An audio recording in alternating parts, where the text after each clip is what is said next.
As a lifetime football fan, I have to weigh in on this one. I'm taking a break from my World War II material here for one day, and I have to weigh in on the whole Shadeur Sanders controversy with the Cleveland Browns. He had a putrid and just absolutely horrible performance and blew a lead over a very tough Baltimore Ravens squad. Of course, he came in off the bench for an injured Dylan Gabriel for the Cleveland Browns. Here's what he did. He went 4 for 16. 4 for 16.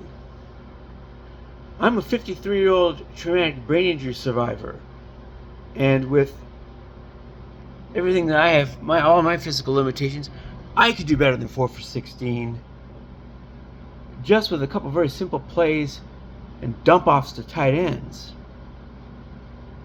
Those I can still make.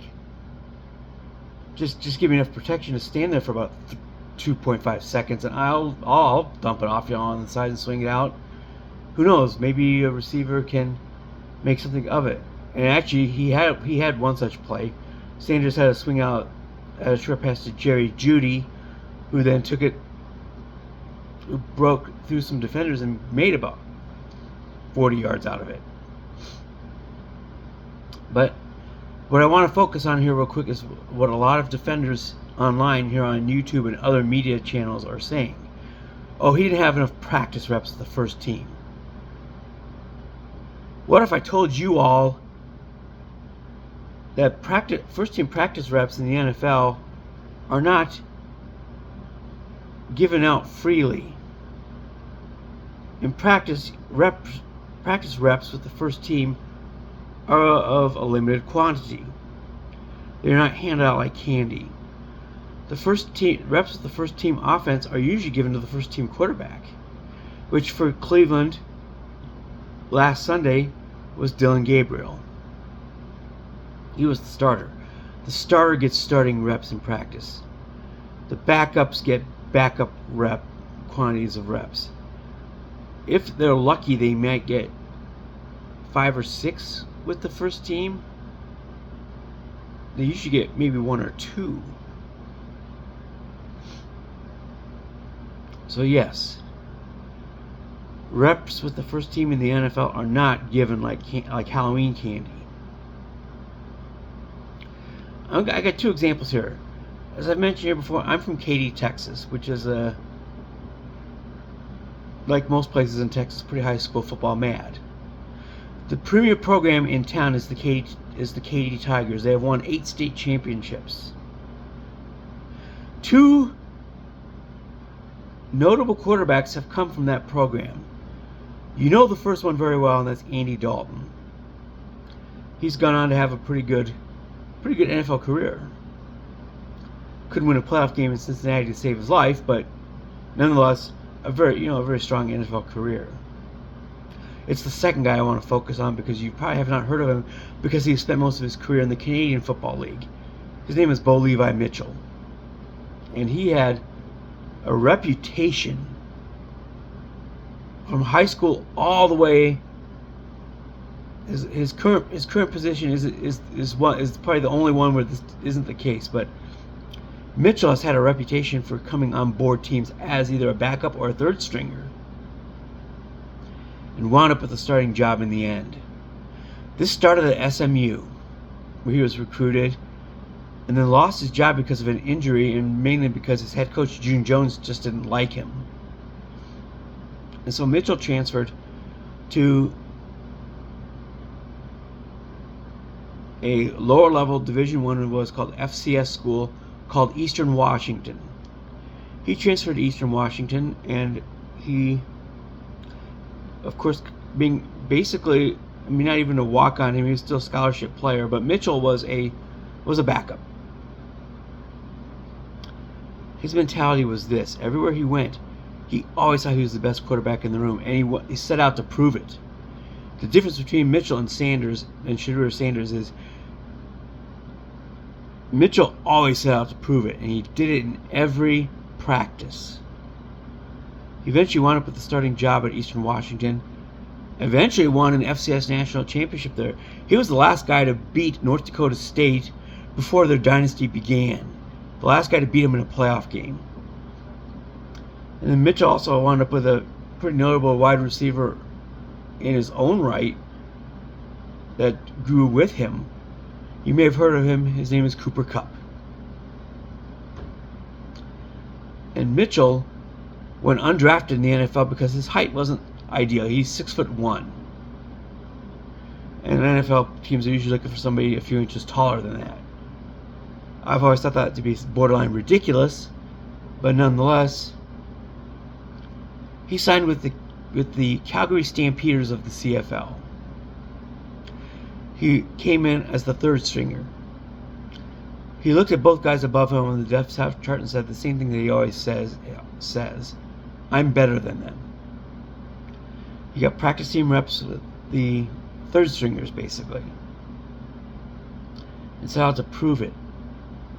Eventually he proved himself to be good enough to not only become the backup quarterback then, but then to eventually get his first start. He got his first start against Winnipeg, single-handedly won the game, and off he went on a long 10-year run in Calgary. Won 2 Grey Cups in Calgary, was the MVP of both games. He eventually did get an NFL tryout with the Minnesota Vikings in that same period in the 2010s and 2016. He came into practice, came in for a tryout, tried out, and the starting quarterback, Kirk Cousins, of all people, told the front office, no, I don't want him here. And like cowards, they backed down. Because Cousins knew Mitchell's reputation, and it preceded him. He didn't want to lose his starting job to some some kid with a reputation of taking starting quarterbacks' jobs. Eventually, Calgary, about 3 years ago, did trade him to Hamilton, which is the only team which he has played for in which he has not had to earn his starting job the hard way. The difference between Bo Levi Mitchell and Shadeur Sanders is Bo Levi always decided that he was the best quarterback in the room, but then also always decided that he was going to go out there and practice and prove it with whatever limited reps he had, and he would eventually build the case for himself one snap at a time. I also have one other example. A guy who was signed on to be a backup at Michigan. He was getting 2 reps per practice with the starting team. Drew Henson was the starter. And to hear Brady discuss it today, it goes something like this. I took those 2 practice reps I got every practice and with the first team and decided I was going to make the best snaps I could possibly make them to be. Eventually, two practice snap reps became 4, and he had the same mentality. I'm going to make these 4 reps the best I can possibly make them to be. Well, 4 reps would eventually become 7 to 8, which for a backup is unusually high, and you can probably see where this is heading. He eventually replaced Drew Henson as the starting quarterback at the University of Michigan. Then he entered the NFL draft. Famously became the 191st pick of the New England Patriots, or I don't know which number it actually is. But in any case, he fell away to the 6th round. 1 round below Shadeur Sanders. Same mentality. Starter was Drew Bledsoe. He was going to make the best out of every practice rep he got. And he was going to prove to them that he should be the starting quarterback for the New England Patriots. 1 practice at a time, 1 rep at a time. Tom Brady. So I have to prove it. Unlike the situation in Michigan with Henson, where Henson was just benched, Bledsoe was actually injured. And so they had to turn to Tom Brady. Well, you know the rest of the story from here. He guided them to shocking regular season and playoff wins and won the Super Bowl as a rookie who initially started as a backup. Went on to win 5 more. Considered to be the greatest of all time at quarterback. There are some contenders for that title, but nonetheless, you see where this is heading. Shadeur Sanders does not have the mentality of a Bo Levi Mitchell or a Tom Brady. Backups who are going to make the best out of every rep possible. In the case of Mitchell, a guy who did so good at it that an NFL team was scared out of signing him by their star high draft pick quarterback in Kirk Cousins. Because he didn't want to lose his job to a guy who was going to compete like that. Shadeur has never learned how to compete. Shadeur's head coach, before reaching Cleveland, has always been his father, Dion. All the way through high school, Pee Wee High School, Jackson State University, the University of Colorado, until now. So basically, almost the exact opposite of Bo Levi Mitchell. Mitchell has had to compete for every job he's ever had until his last one with the Hamilton Tiger Cats, which is his current job. Mitchell and his star receiver Cup are both on the downside and are on the back ends of their respective careers. Decorated careers, I might add. But Sanders is the reverse Bo Levi Mitchell. He has never had to compete for a job. Never. Until he got to Cleveland. And then when he got there, he was not prepared to compete and fight and practice like a Mitchell or a Brady. Because, like I said, what if I told you NFL teams do not hand out practice reps like candy? He was a 5th-round draft pick, for crying out loud. If you're a 5th-round draft pick, you're lucky to be getting any reps at the starting offense at all. And by and large, I don't think he was. But you take your reps with that second team. Or you do what Brady did and take your second team reps. And make those the best that you could. And then also imagine how those plays would play out with his first team receivers such as Troy Brown. A practice that helped Brady much later in his career because he studied Randy Moss.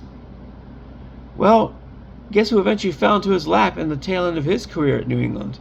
Randy Moss.